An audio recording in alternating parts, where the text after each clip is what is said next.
మరి తాంబాలాన్ని మీరు కనీసం కాపాడే ప్రయత్నం అన్న చేసారా? చెంబులాగా మార్చారు. ఆ చెంబుని ఇప్పుడు హైడ్రా ద్వారా మళ్ళా గంగాలంలోకి తీసుకోవాలి. గంగాలం లాగా చెరువులను మార్చే ప్రక్రియ సీఎం రేవంత్ రెడ్డి గారు గంగాలం చేస్తామంటున్నారు. కానీ చాలా మంది విఐపీలు డిఫరెంట్ ఒపీనియన్ వ్యక్తపరుస్తున్నారు. అంటే నాగేందర్ లాంటి వారు మీ పార్టీలో ఉన్న వాళ్ళు మిగతా విషయాలు కావచ్చు. ఇప్పుడు ప్రజలకు ఫస్ట్ మనకంత లగ్జరీలా ఇంకేదో తర్వాత ఫస్ట్ మనం బతకాలి.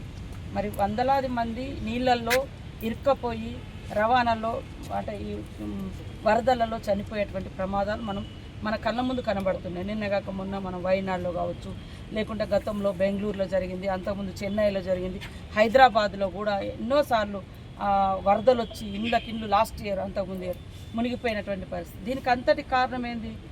ప్రజలు చెరువులున్న కాడిపోయి కబ్జా చేశారు.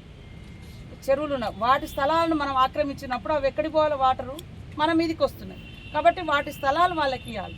హైదరాబాద్ అంటేనే ఒక చెరువుల పట్టణం లాగా ఉండేది ఒకప్పుడు, మరి లేక్స్ తోటి. ఇప్పుడు మేము పల్లెలకు పోలుస్తాము, అడవులు ఉంటాయి, అడవుల్లో మొత్తం కొట్టేస్తుంటే అక్కడ కోతులని ఊళ్ళ మీదకి వస్తాయి.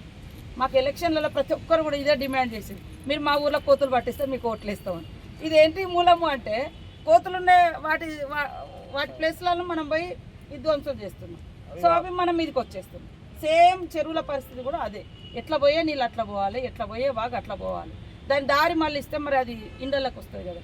ఇవాళ నేను సేఫ్టీ ఉన్నా అని మాట్లాడడం కాదు, రేపు జనమంతా సేఫ్టీ ఉండాలి.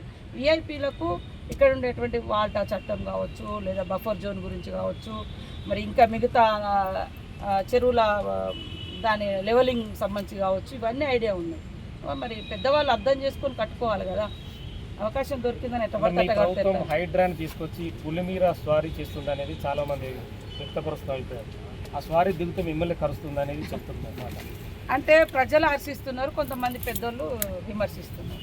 పెద్దోళ్ళే ఎక్కువ మంది తప్పులు చేశారని అర్థమవుతుంది. విషయంలో వాటి కూల్చడే విషయంలో ఎట్లా ముందుకు తన పని తను చేసుకుంటూ పోవాలి అనేది సీఎం రేవంత్ రెడ్డి గారి ఆలోచన. అందరూ కూడా సహకరించాలి. ఇది భవిష్యత్ తరాలకు కూడా ఉపయోగపడేటువంటి కార్యక్రమం. ఒకరిద్దరి స్వలాభాల కోసం కోట్ల మందిని, లక్షల మందిని నీళ్ళల్లో ముంచి చావులకు గురి కాకూడదు, మనం చావులకు బాధ్యులు కాకూడదని తెలియజేస్తుంది. మీ ఫ్రీ బస్ విషయంలో ఇంకా ట్రోలింగ్స్ నడుస్తున్నాయి. వాళ్ళు ఏం చెప్తాం, మరి అట్లా ఉంది.